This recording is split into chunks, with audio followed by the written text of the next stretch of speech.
Hey guys, welcome. This is how to do a image search on iPhone. So guys, to do this, you have to use the Google search images. So to do that, you can just simply open up the Chrome. And now here on your Chrome, you could just simply go ahead and tap on the picture icon beside the microphone, as you can see over here. Now from here, you could just simply go ahead and select continue over here. And after that, it will open up the camera and you could just simply take a photo of the picture or item that you want to search with. And now from here, as you can see, if you scroll down, you should be able to see the information about this product and you should be able to have the visual matches right over here.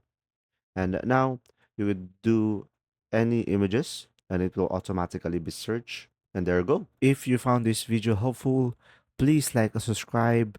And if you have any questions, just simply go ahead and comment down below. And we will do our best to answer them all.